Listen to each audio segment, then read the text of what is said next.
Time for Ted's Caving Journal Part 2. It took us 3 weeks before we get back to our mystery cave again. Our attitudes have changed a bit since we first started the project. In the beginning, we looked at the whole thing as a fun adventure. Since the last trip, we found ourselves taking a more serious approach. On the drive out this time, our conversation was a little more subdued than before. We haven't talked much since the last trip, not for any reason, but scheduling conflicts. Instead of discussing ways of getting through the passage, we found ourselves talking about rational explanations for what happened. Neither one of us had any idea what would explain the unusual occurrences we experienced on the last trip. We were amused to find that neither one of us had talked much about that last trip to other people. A complete reversal from the other trips. It has been fun to report to friends and family about our progress. It is always fun to tell people about the tight squeeze that we're going to have to go through to get into that passage. Most people have little desire to voluntarily subject themselves to incredibly tight places. Well, neither do I, but I will do this in order to get to the other side. Makes a good motivation. We left town early in the afternoon to beat traffic. I don't really recall what time we finally got to the cave. Like I said, the mood was subdued. We got rigged up and started down. Obviously, B left the dog home this time. We took essentially the same gear as last time. Left some of the tools in the hole to save our backs the agony of hauling the extra weight. Even with the gear, we got down in good time. We really had a good system for getting up and down. Only one minor mishap this trip. B scraped his arm on the descent. Wasn't really bad, fortunately. He waited until we got all the way up to the hole to patch it up. Just a superficial cut. While he was getting the wound cleaned up, I started working. We both took note that the breeze was back and the rumbling was present. We had 4 fresh batteries, and 4, maybe 3.5 fresh arms. I had high hopes this would be the day. It started out pretty slow. When we first started working on the hole, the thickness was about 3 inches. As we have enlarged the hole, the thickness was increased. As a result, our progress had become slower. Still, we continued with as much energy as we could put into the work. The hole was big enough, at least for me, to put the hammer into the hole for reference. Then put the camera into the hole and take a picture of Floyd's tomb. It's been nice to see the pile of broken rock below the hole get bigger and bigger. We have both realized that we are just going to have to put in a certain amount of work in order to get through. So we just get down to business. We don't usually talk much while we work, since one of us is making a lot of noise with the drill or hammer. Break times are used to chat momentarily about whatever topic pops into mind. The breaks takes place whenever the guy that's working decides to switch roles. We both put in some pretty good work sessions. I have a little more stamina than B, but he gets just as much done in a shorter amount of time, mainly due to his upper body strength. We still celebrate the small victories we encounter along the way. Whenever a section we've been working on crumbles, we cheer. On the rare occasion that a fist-sized rock falls from the entrance, we whoop and holler. That's one small chunk of earth that no longer separates us from whatever lies on the other side. I still harbor the fantasy that there is a hidden entrance to the other side of the passage, and years ago some Spanish explorers hid their treasures in the cave and sealed up the entrance. And it remained untouched until we find it. Has a more realistic, although more mundane theory. B has a more realistic, although more mundane theory. Figures there's more cave on the other side, but we'll see who's right. This trip out, I wanted to see if we could speed up the work by using larger masonry bits. I purchased some good-sized ones at the hardware store at a good-sized price. One was larger in diameter than all the rest. The other was smaller, round, but longer. I pretty much concluded that the bigger one might be too big, and I was right. We tried to get it to go into the rock, but progress was very slow. We tried pushing for all we were worth, and then we got tired. The larger bit just created too much friction for our strength. It might have worked with a hammer drill, but we didn't have one. The longer bit worked fine with our drill. We relied on it for most of the work that we did on the strip. I thought we were going to be out one bit and a drill in my hand when the bit broke off towards one end. I was pushing as hard as I could on the drill with the bit a few inches to the wall where it snapped. I nearly rammed the drill through the wall from pushing so hard. We were able to retrieve that bit and kept using it, minus a couple of inches. It still worked great. Only once in a great while did we resort to hammer and chisel. Work was proceeding as normal until about the time we were on our fourth battery. I was kneeling down and working the drill slowly into the wall at a time. I had my earplugs in, safety glasses on, and was lost in my own thoughts. Suddenly, over the squeal of the drill wearing down on the rock, I heard a strange noise. It was loud. I could hear it over the noise of the drill, even though I had earplugs in. At first I thought it was just the drill bit doing its job on the cave. It would frequently complain by screeching and whining as we forced it into the wall, but this was different. It took me several full seconds to comprehend that this was coming from inside the hole, and not the bit. I stopped drilling and yanked my earplugs out, just in time to hear the most terrible scream I have ever heard trail off and echo into the darkness of the cave. I stared wide-eyed into the hole. For several moments I didn't move, nor did I breathe. I turned to look at B. Moments earlier, he'd been lying on the rope bag catching a nap. Now he was standing upright, mouth open, with a look of concern on his face. I turned and looked into the hole again, half expecting to see some demon staring back at me. Nothing was different in Floyd's tomb. I fixed my gaze on the back of the squeeze, where the limits of my light reach. There was no motion, only darkness beyond the reaches of my light. In the complete silence that followed, I could hear my heart pounding in my ears. Not another sound could be heard in the cave. Suddenly I hear a scraping noise behind me, and straighten up. I nearly knocked myself out, hitting my head on the overhang. Just B moving to turn on his light, but I was so wired it nearly sent me to my grave. B spoke, and again I jumped. He said to get some rocks and put him in the hole. He explained that whatever animal had made that noise might be able to get through that hole. I immediately grabbed a few rocks and hoisted them through the opening. Using the handle of the sledgehammer, I slid the rocks as far back into the tunnel as I could, creating a wall between us and the other side. Since the squeeze is so small, it didn't take long. The entire time I was doing this, however, I was thinking that the noise certainly did not come from an animal. I didn't know if B really thought it was, or if he was just trying to convince himself. I didn't say anything to him about what I thought. From the time it happened to the writing of this journal entry, 2 days later, I've tried to come up with some possible source for such noise. To describe it, I would say it sounded like a cross between a man screaming in fear and a cougar screaming in pain. It sounded like it came from in the hole, and was roughly 100 feet away. The horrific noise reverberated throughout the cave, and through my ears. B estimated that the scream was 5 to 10 seconds long. My best guess is 5 seconds. 3 seconds while I was drilling, 1.5 to drop the drill, I yanked the earplugs, and half of sheer terror.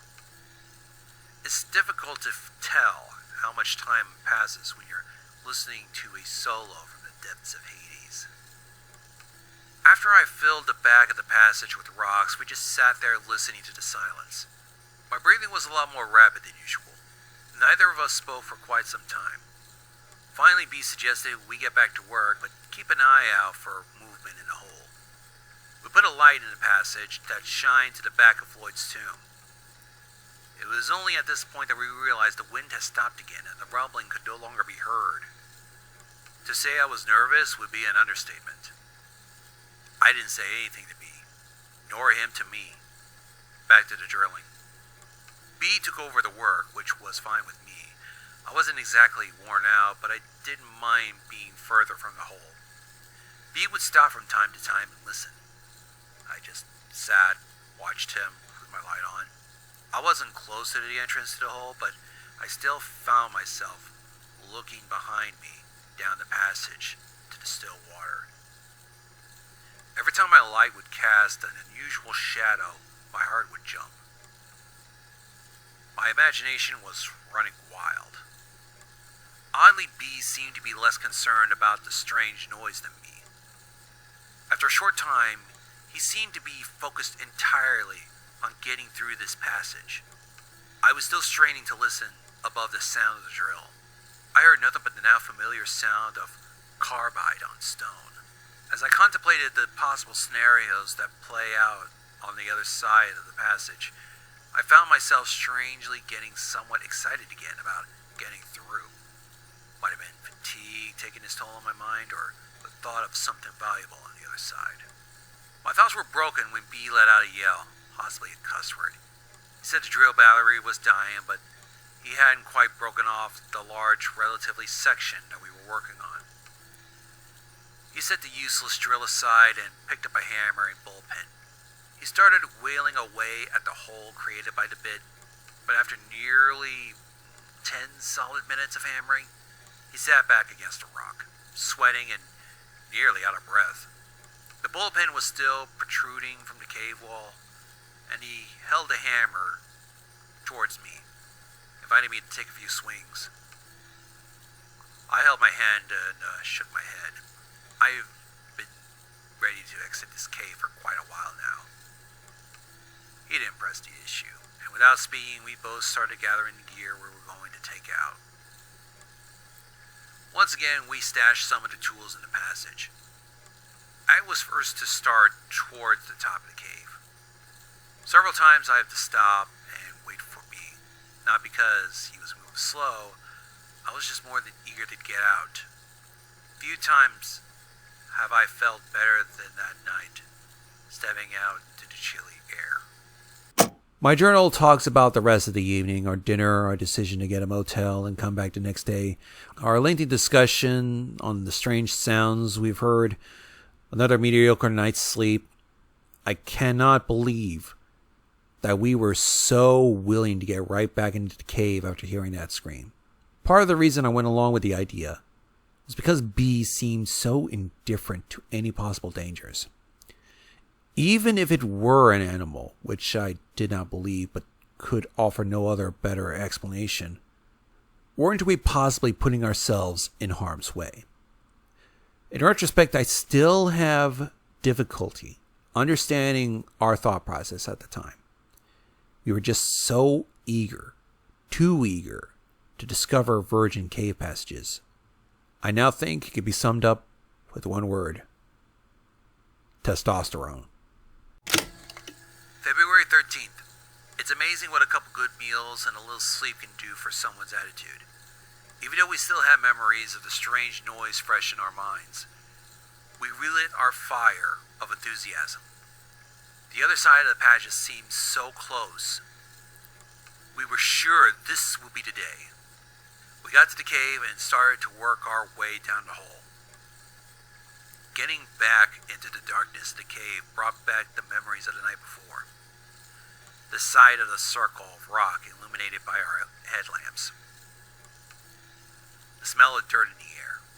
The sound we made as we crawled across the rock. Once we reached the entrance to Floyd's tomb, however, we were once again ready to blaze the trail leading to an undiscovered part of the cave. We immediately noted the presence of the breeze blowing out of the hole and those rumblings. The bullpen sticking out of the hole was an obvious sign of where we needed to begin work for today. B took over where he left off the day before, and I took up residence in the same spot I occupied the night before, even though I was already well rested and wanted to start work. B was making the hammer sing with each blow, and after a mere 2 to 3 minutes, he let out a cheer. He turned to reveal a handful of rock that used to be attached to the cave. The was breathing heavily, but had a big smile on his face. So did I. For the time, the strange noise had been forgotten, and the vision of success captured our attention. The lower left-hand corner of the hole had been giving us grief because of the thickness of the wall at that point. We felt if we could just remove that corner, we might be on our way inside. B now held in his hand the crushed remains of that corner. Our excitement consumed us as we examined the hole. I took the hammer and pounded away at the surface of the hole. The idea was to remove the jagged edges that would take their toll on my skin. The size looked right. Now the moment we've been waiting for. I cautiously approached the entrance to Floyd's tomb. I decided the best way to enter the small hole was to place one arm over my head, turn my head sideways, and slowly work my way in.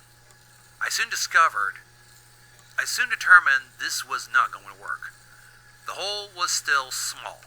If I was going to make it in without widening the hole anymore, I was going to have to put both arms over my head in a diving position, turn my head sideways, and slip into the tomb. The width of the entrance was a limiting factor. The height was sufficient. The arms overhead position flared my shoulder blades out, but there was still room to get in. Plus, the arms overhead gave me the best squeeze side to side. In order to enter straight into the hole, I stood on my feet and bent over to get level with the entrance. My knees were bent and the position was uncomfortable, sort of a semi-squatting position. Bent at the waist with arms overhead. Plus, I had to slightly turn my upper torso to the left in a counterclockwise rotation to negotiate the angle of this entrance. Notice in the last photo that the entrance generally slopes up to the right. I've got my arms through the entrance with minor scrapes. Next came my head. By keeping it turned sideways, I was able to get in, for the most part, up to my shoulders. When I got to my shoulders, I could feel the rocks touching all around my shoulders and chest. It was not stopping me, but it was definitely scraping many surfaces of my body. I decided to just push through, keeping in mind that I was going to have to come back out eventually. The pain was not too bad, and I was in. Well, my upper body was in. At least I could get a good idea of what the tomb was going to be like. Here's a flattering photo of my best side. Notice the size of the area we had to work in. The ledge overhead was an obstacle. Once inside the tomb, I had a few inches all around me in which to position my body. This was the largest part of the passage, and it was conveniently located right at the beginning of the crawl. That gave me little room to get positioned to crawl further into the passage. Inside the tomb, it gave me a whole new outlook of what was going to be like to crawl through. Even though this was the largest part of the crawl, it was still small. I could move my head around freely, but every direction that I turned was staring at a wall of solid rock. When I spoke to B, my voice sounded muffled, like I was talking in a small box. I could rest my chest on the passage floor, but the rocks were uncomfortable. I turned my head to look further ahead, but couldn't see past a wall of rocks I built the day before. The squeeze towards the end of the passage was closer now, and appeared even narrower. I don't know if I could squeeze through or not. I knew it would be close. I wanted to crawl further into the passage. First, however, I have to work to get some of the loose rocks that were lying on the passage floor out of the way. I was disappointed to find out most of the rocks that looked loose were actually attached to the floor. I was hoping to be able to just scrape them out of the way. I had pushed the sledgehammer into the passage before me, so at this point, I used it to push the rock wall we had made further back into the passage. Then I dragged the sledge back and forth across the floor to move away loose rocks, or break up the small, solid ones. By sliding the head of the hammer under the squeeze, I determined that the narrowest part of the squeeze was about 7 inches high. I figured we would have to do some work before I could slip through. The entire time I had my head in the passage, B was just kicking back, listening to my descriptions and progress reports. At some point, he snapped a photo shown above. Thanks, B. Up to this point, the size of the passage was not too big of a deal. I was in an incredibly small passage, but only my upper body was in, and since it was the largest part of the passage and my arms could move freely, I was pretty calm. Then it was time for a push. I slid the sledgehammer up as far as I could reach. Since my body filled the entrance, I could slip the tool out, so it was easier to push ahead. In order to rotate my hips to the proper angle to enter the hole, I had to lean my upper body on my forearms, using my feet to climb the wall outside the hole and slowly crawl into it. My hips barely fit. Once they cleared the entrance, I could relax a bit inside that hole and get in position to work towards the squeeze. I decided to try the one-arm forward technique to go through. The passage was so narrow that whatever position I started with, I would have to stay with throughout the entire length. There was just no room to move around or change positions. I would have to turn my head one way or another and keep it in the same position. This crawl was tight. Moving forward at this part of the passage was relatively easy. I could use my forward arm, my left arm, to pull and my other arm to push. At the same time, I would wriggle my body, try to arch as much as I could to keep my chest off the rocks. I tried both ways and determined that I would turn my head to the right. It felt the most comfortable. I began to learn things as I went. I determined that a small flashlight in one hand would be nice. Then I could shine it ahead to get a better idea of what I was about to crawl over. This was a difficult maneuver because I had to look overhead since my head was turned. It became immediately obvious that we were going to have to do some more work removing rocks from the passage floor. As I moved along the surface, I was constantly scraping my chest on the rocks. They were sharp and it was painful. Occasionally I would cause a rock to slide along under my chest and actually wedge me between it and the top of the passage. I would then have to back up and either try to move the rock to the side with my cheek, using a sweeping motion with my head, or back way out and move it with my forward hand. My little trip into the passage represented a major milestone in my caving career. When I began caving, I did not feel overly comfortable going through tight spaces. Even the little squeeze at the beginning of this cave was an obstacle to overcome. By pushing myself and forcing myself to try the narrow passages, I become much calmer about tight spaces. Still, this passage represented a new benchmark in small spaces. I have not been faced with anything this small. I don't remember having to take off my helmet before now. With this passage, it is mandatory. As I mentioned before, not only do I have to take off my helmet, but I had to turn my head to the side in order to fit. The journey into the tomb went like this. After I twisted my hips into the passage, I took a few minutes to stop and work out a game plan. Most of the length of my legs was still outside the entrance. They were just dangling in the air. The tomb was still big enough to move my head around and even move my arms freely into position. It was larger than the rest of the passage, but not by much. It was like sticking your head in a box. Everywhere I looked, there were rocks, and not too far from my head. Any sound I made was muffled and dead. The narrowest part of the passage was about 10 feet in. At this point, I was about 3.5 feet in. At about the 4-foot mark, I would have to commit to whatever position I felt comfortable and stay the way until the 12-foot mark, at which time the cave would start to open up. I went with my left arm forward and head towards the right.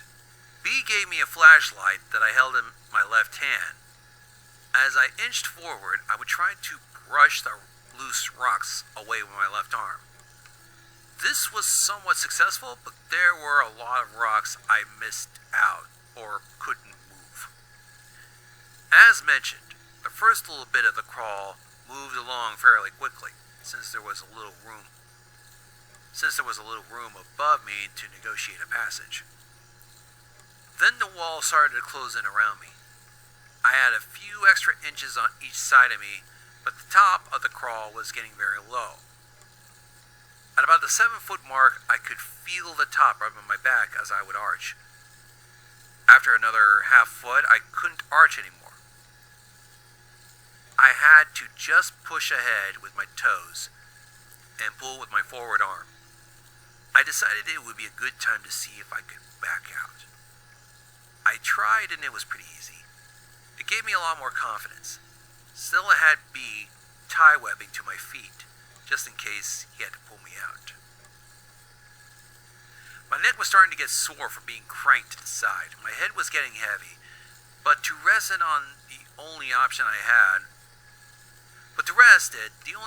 had was to lay it down on the broken rocks. It was painful, but I did it frequently. I was staring at the wall to my right.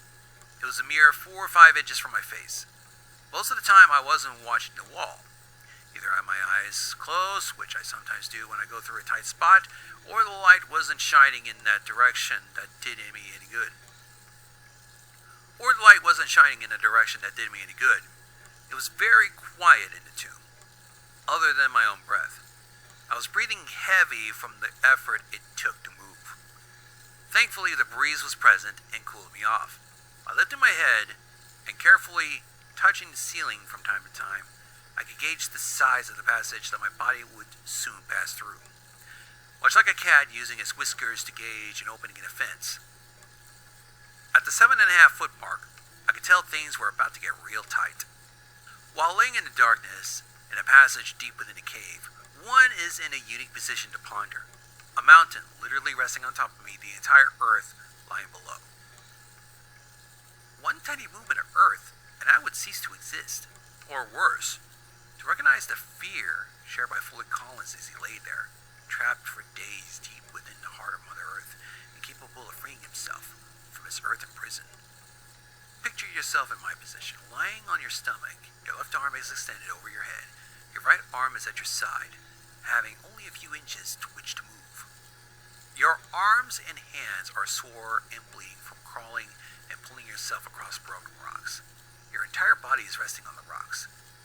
Your neck is getting tired of holding your head off the rocks, so you gently rest your cheek on the rock to rest. And once you start again, you have to push with your toes to scoot your body forward, sliding into the rocks. After moving a few inches, you are breathing hard, having to rest.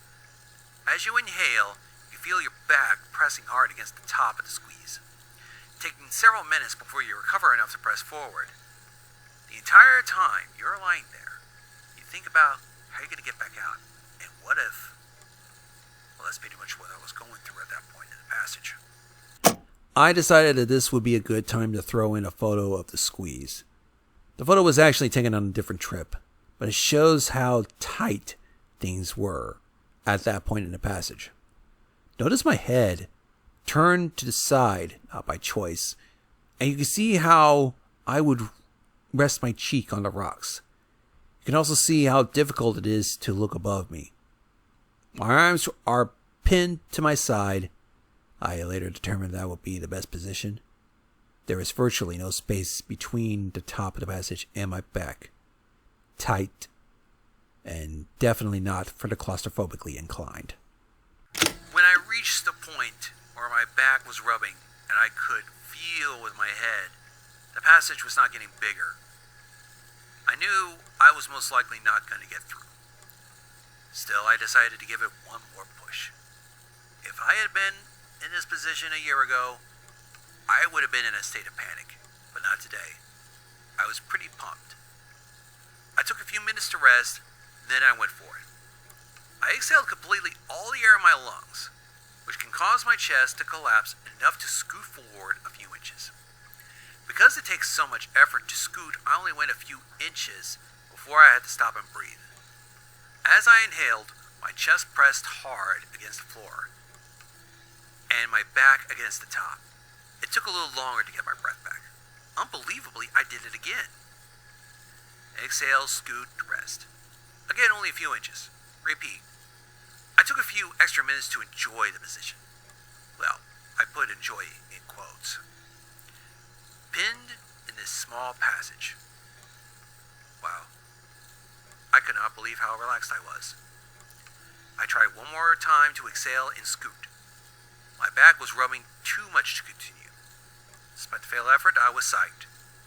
I took several long minutes to lay there and recover from the effort. B had been encouraging me the entire time. It's fun to hear him cheer as he saw my shoes go deeper and deeper into that hole. Backing out was not too difficult, but did take some work. I encountered the same obstacles as I went in. After I wiggled my hips out of the hole, which took some time, I had trouble getting my shoulders out. Both arms were overhead at this point. My shirt was getting caught on rocks. My shoulders were brushing sharp rocks. After struggling to find a good position, I gave up and just pulled my upper body out. Scrape! My shirt pulled up over my head, and I had some nice scrapes on my shoulders, but I didn't care. To me, this trip was a success. I had pushed myself beyond what I thought was possible. I kneeled at the entrance and looked at the narrow passage I'd just been in. The rock wall was now at the 11-foot mark. I pushed it a little with my forearm. The smallest point was at the 9-foot mark. We were close. Between the work and the excitement, I was just tired. But I sat on the rope bag, grinning.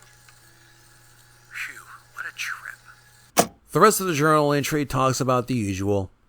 Our climb out, dinner, trip home, etc. On our way home, we brainstormed and came up with some ideas that would help us get through. We both invented some tools to remove the rock on the floor deep within the passage. We were both very excited by this trip. I from pushing my limits in the cave, and B from his success in climbing out of the cave. This was the first time he was able to climb all the way out without the help of climbing devices, nor my help. It was a personal success that showed the progress he has made since his accident, which is pretty cool. I remained amazed that we could so easily forget the terrifying moment we experienced just the day before.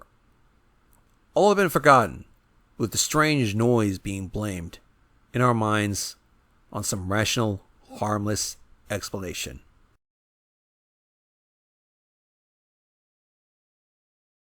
April 7th, 2001.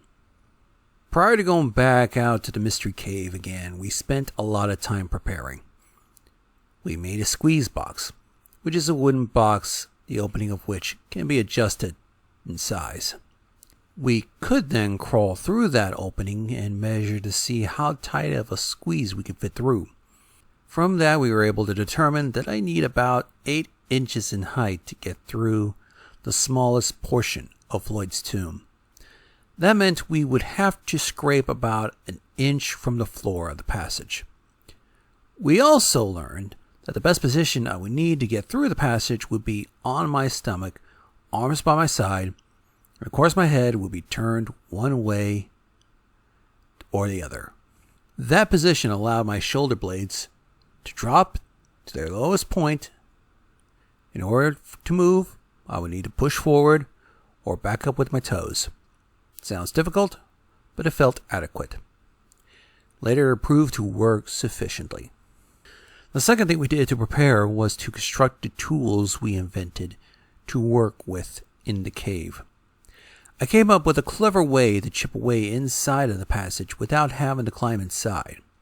Had my neighbor weld together several lengths of steel pipe in a manner that would allow me to take it apart while we climbed down the tomb, but still have the strength necessary to hold up to a blow from the hammer once it was together. We made our own tips that we could screw into our pipe to reach the area we need to work on. B came up with a cool design for a scraper using angle iron. He had this neighbor welded together. It proved to be an invaluable tool for scraping and removing rock. We were both proud of our inventions. I also made a device to hold my drill that attached to our pipe. We ended up not using it since B's scraper device worked so well. I took an oath. I made a vow. I would not leave the cave until I had made it through the passage, conquering Floyd's tomb.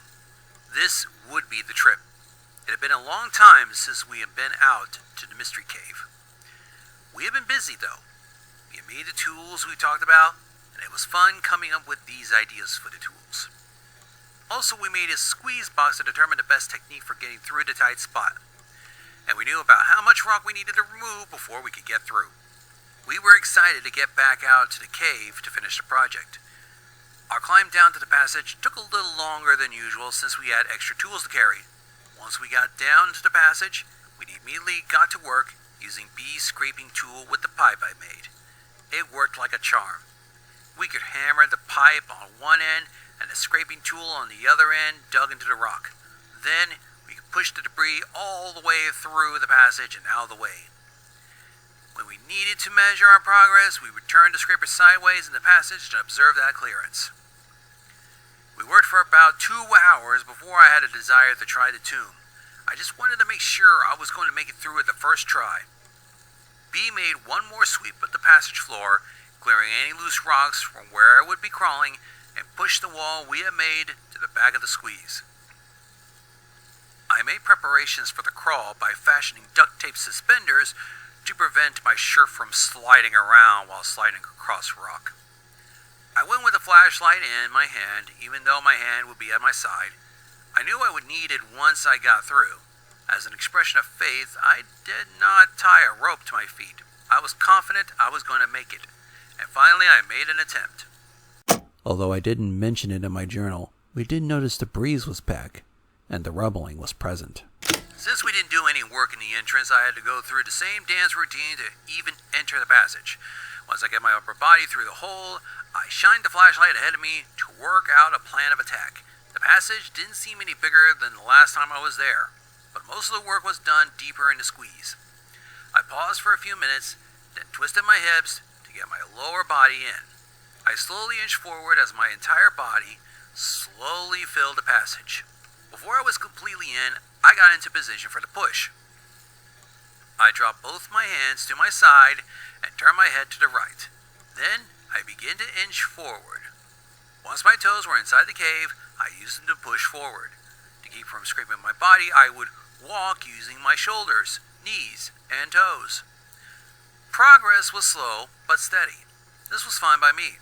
A foot or two before the tight spot, I could already tell there was a little more room. Even so, I began to touch the roof of the passage with my back. This time, however, I was able to continue moving forward. I reached the lowest point in the passage, and I could tell it was still going to be tricky. Even with the work we have done, clearing out the loose rocks, I still felt sharp pebbles rolling under my chest as I slid along. When I could feel my back brushing the top of the passage in several places, I reverted to my technique of exhaling. Before I began, however, I took a minute to lay there in the passage. I could see the glow of B's flashlight as the rays of light managed to squeeze past my body. I could feel the cool breeze evaporate the drops of dirty sweat on my forehead. I could feel 1,000 sharp edges digging into the surface of my skin. I feel the twinge of excitement as I realized that the goal we had set out to achieve weeks ago was about to be realized. This thought alone made me want to keep moving, no matter how tight the passage became. I breathed in and out rapidly for a few minutes and then began. Exhale, scoot, stop to catch my breath, repeat. After just a few inches of scooting, I could raise my head off the floor of the squeeze and tell that the passage was beginning to open up. I relayed the information to B, and we both took a few seconds to celebrate. During the rest, on the side through the passage, B was cheering me on. Virgin Passage! And Neil Armstrong Territory were the phrases he kept repeating. I was grinning ear to ear. Even though the passage was beginning to get larger, it was still slowly going. I had to continue scooting for another foot and a half before I could slide my arms underneath me and use them to crawl. At that point, I felt my journey was essentially over. I was able to sit up slightly and move the rock wall that we've erected several trips ago. Those rocks serve as a somber reminder that a little caution would be wise. I shouted back to B that I was through. We took a moment to congratulate ourselves on our success. B would likely never be able to squeeze through the passage and see what I see, so I gave him descriptions of what the cave looked like. At that point, I only had my mini-mag, so I could see very far into the passage. The end of the passage made a gentle right turn and seemed to go for a ways. I was unable to do anything at that point, but still, due to the size of the passage. I was unable to do anything at this point but sit, due to the size of the passage. All the broken rocks we had pushed through Floyd's tomb were around me at this point. There were no other signs of human intrusion. I had to wait until B passed me my helmet light to get a better feel of the cave. B used a pole we made to slide me the end of a rope. Then I was able to pull all my gear through the squeeze. The first thing he sent through was my helmet and light. After I got the light fired up, I was able to see our new section of cave. Ours.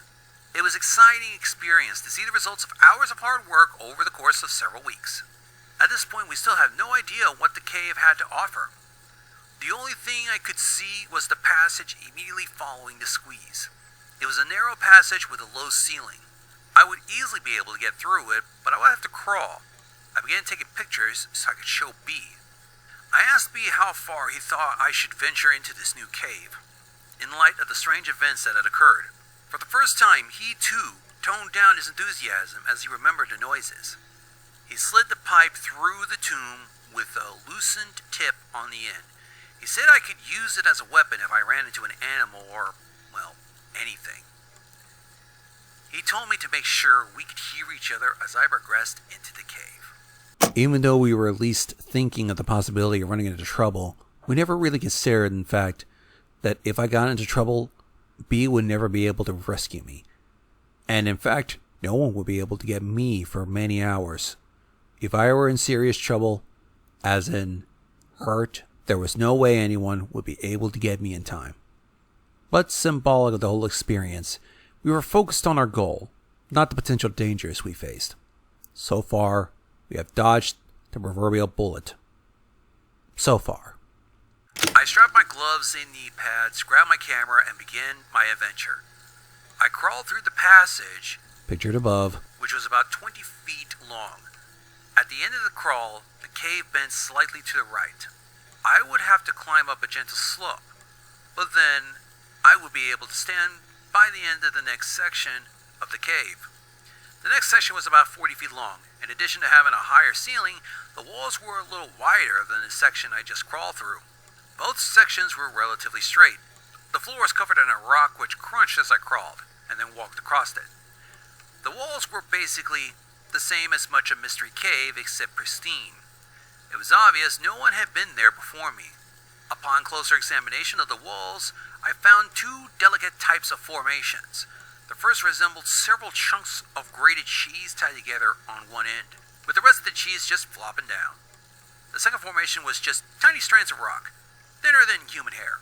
It looked pretty cool. I found several examples of both kinds of formations. I was not even through the second section of the cave, and I could barely hear B. Cave passages are never very acoustic friendly. I shouted to him that I would go for half an hour and then return. He said I'd be fine, and to be careful. I then proceeded to explore some more. I could walk nearly upright at this point. I was on the third straight section of the cave when I discovered a crystal formation on the wall to my right. It was in several layers on the wall, resembling clear candle wax that was allowed to melt and drip on the wall, and drip down on the wall. There were several small stalactite-looking formations formed by these crystals. The longest was about 4 inches in length, and there would have been one more longer. Judging by the size of the base, but it had broken off. I looked to see if I could locate where it ended up, but I couldn't find it. The passages continue on for about 100 feet so, before the cave opened up a little. It was at the end of a short straight segment of the cave. At the very end of the segment of the cave, made a bend to the left and opened up into a room. Just at that point, where the room began, there was a round rock that appeared to be leaning against the wall. It seemed odd, but singular formations are common in caves, so it is by no means unique. I had crawled and stepped over several large chunks of rock that fell down from the ceiling, but this one was more round than the others. Once past the rock, the rooms opened up to a height of about 15 feet. It was about 15 feet in width, about 30 in length. At the far end of the room, there was another passage leading straight out. As I entered the room, I had an eerie feeling. It was like the old saying that I felt like I was being watched. Once again, excitement of the new find faded, and memories of the mystery side of the cave creeped back into the mind. Suddenly, I felt very alone. Fortunately for my ego, I was nearly out of time and had to go back to B before my half hour was up. I took several pictures of the room. I was going to just get a feel of how long the next passage was going to be when something caught my attention. On the left side of the room, on the wall, at about eye level, I discovered what appeared to be hieroglyphics. A single drawing that almost appeared to be just part of the rock coloration. It looked like very crude representations of people standing below a symbol. I was pumped. This meant there had to be another entrance to this cave. Even if the entrance was closed off or blocked, it might be an opportunity to open it and get B into the cave. I took another look at the drawing to make sure I could describe to B. Then I took some more pictures and then headed back. When I got back to the squeeze, I could barely talk fast enough to let B know everything I discovered. He was just as excited to hear about our newly found treasures.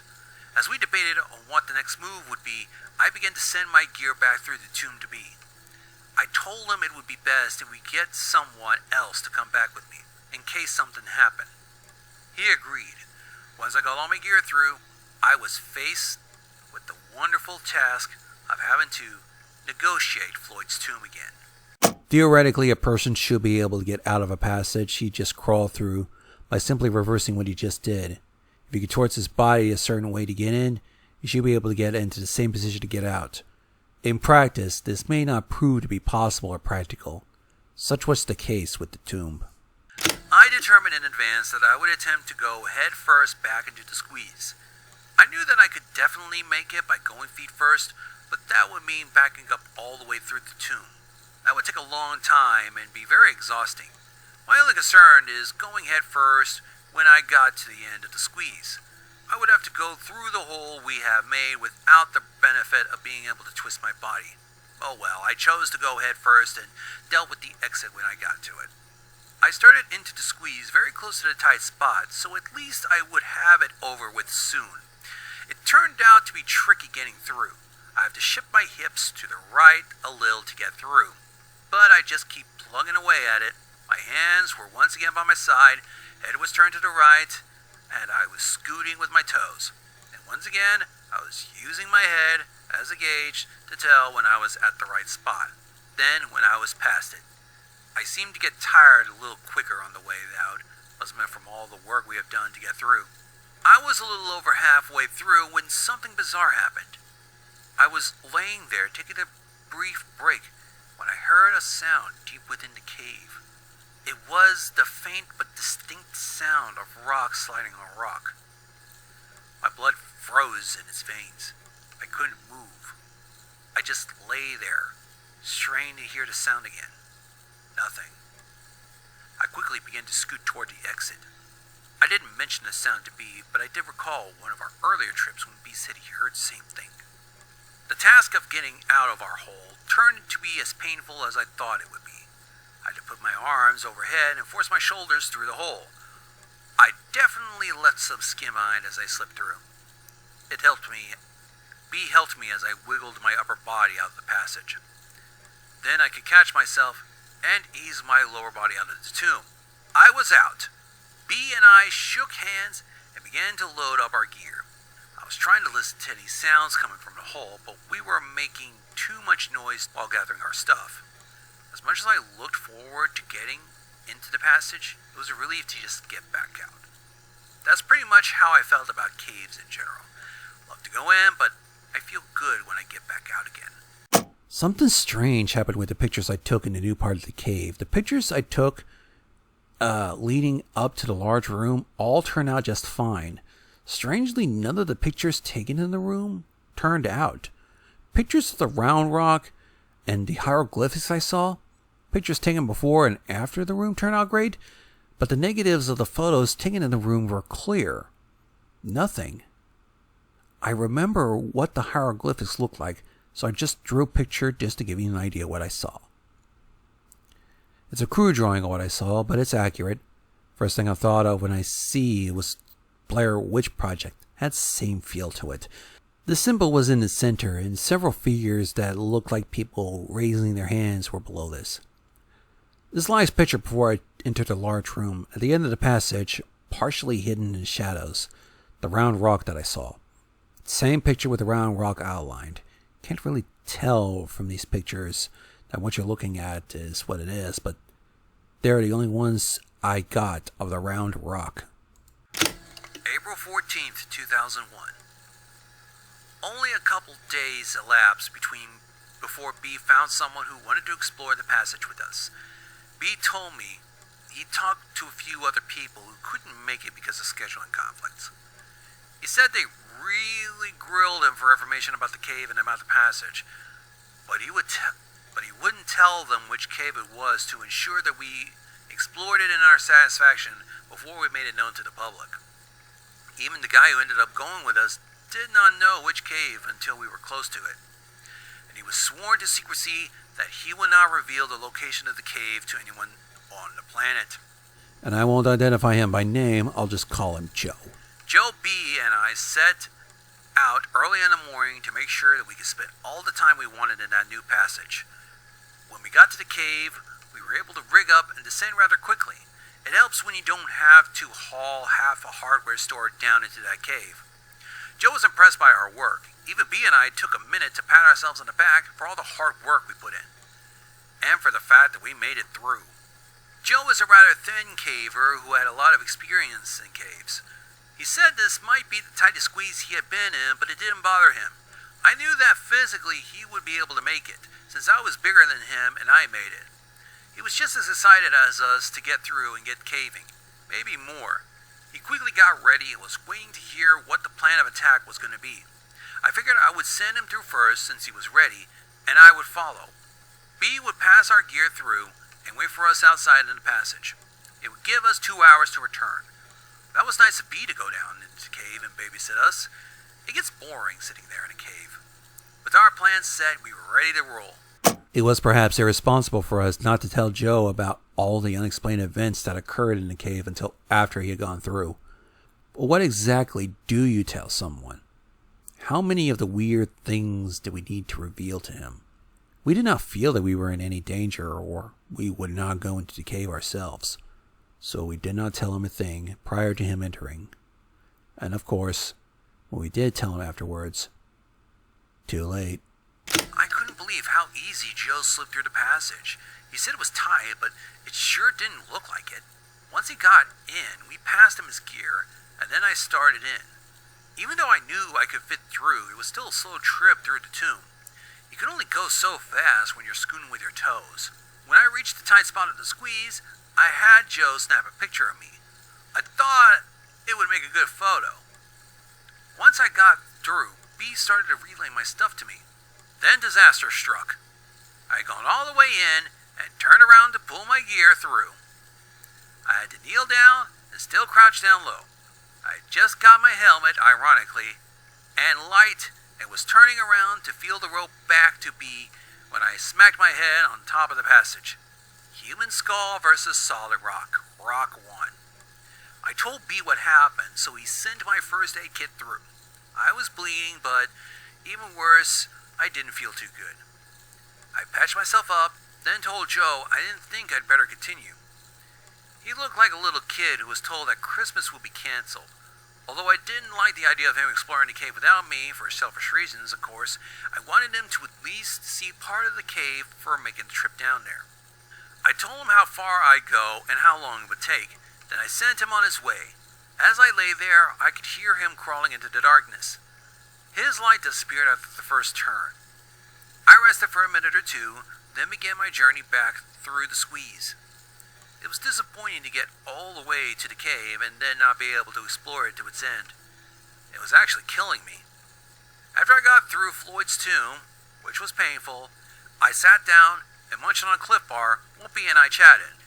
I told him I would pay for a motel room if he would stay overnight. Then we could see how I was doing the next day and make another attempt at the cave. I felt goofy for having smacked my head on the cave wall. He said he was willing to give it another try tomorrow. He was just as anxious to put some closure to this cave. As long as Joe would stay overnight, we determined to wrap things up the next day. Once this was settled, we just sat back and enjoyed the darkness. We could hear no sounds coming from the passage. The silence reminded me of the scraping noise that I heard last time we were out there. I brought up the subject with B. Since I had not explored the cave completely, I could not offer any explanation of what could be making the scraping noise, or the change of the wind strength, or rumbling, or the terrible scream we heard. Suddenly, we both wished we had not sent Joe into the cave alone. He went into the hole and yelled into it, "Joe!" No answer. Not surprising. You just can't hear each other when you're very far apart in the cave. We nervously awaited any sounds, good sounds that is. Joe-type sounds. The 20-minute time limit we've set passed. Then 25 minutes. I really had no desire to climb back through the squeeze. My head was still throbbing, and the squeeze looked tighter than ever. Still, I knew I was going to have to make sure Joe was safe. Just as I was getting prepared to go back through, I saw a light deep in the passage. "Joe?" I called out. Nothing. "Joe!" Still no answer. The light got brighter, and I could hear the noise of someone crawling across the broken rock that lined the cave. "You okay, Joe?" "No," was his weak reply. When he got to the other side of the tomb, he said he was not feeling well. He quickly took his gear off and put them in the bag so he can pull it through. As I pulled the bag through the passage, he began to climb back through the tomb. We didn't even get the chance to question him about what he saw before he came through. He quickly slipped through the squeeze and the hole, and we finally got a look at him. He looked terrible. His face was pale, and he was out of breath. The dust that covered the floors of the squeeze left its mark on his face and clothes. Numerous small cuts and scratches on his face and arms, probably from this rapid exit of the passage. His eyes were open wide.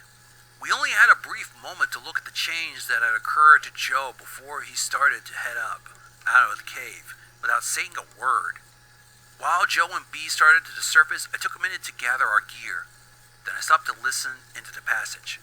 I heard nothing, and I felt nothing. The wind had stopped. Part of me wanted to get out of the cave as fast as possible, but another wanted me to immediately climb back through that passage to find out what made that cave tick. This was not the time, though. I still felt a little dizzy from my injury. At that moment, I noticed B and Joe had made good time getting up the cave passage, and I was left alone. Chills ran through my body as I scurried to catch up with them. Once we got outside the cave, I figured we would be able to find out more from Joe. But when he got up to final climb, he just unclipped from the rope and went straight to the truck. In the light of day, he looked even worse than in the cave. B and I gathered the rope and our gear and headed towards the truck. Joe said he did not want to stay overnight because he felt terrible, and we believed him. So we headed home. We could get no more information from Joe. He just stared straight ahead. He was shaking like a leaf, and he said he was not cold. When we tried to question him, his answers were short. I asked him if he saw hieroglyphics. No. Did he hear us yelling? No. Did he see the round rock? No. Did he see the crystals? No. He said he just went a little ways in and started to feel sick. Something was fishy about his answers. He would have had to have seen the crystals if he got far enough into the cave that he couldn't even hear us yelling. But why would he not elaborate? The rest of the trip passed in eerie silence. Joe didn't say much else. We gave him a brief outline of the strange events that happened in the cave. He didn't reply. As we were dropping him off, we asked if he wanted to go back. He shook his head and ran into his house. I tried to call him later in the day and the next day, but it only went to voicemail.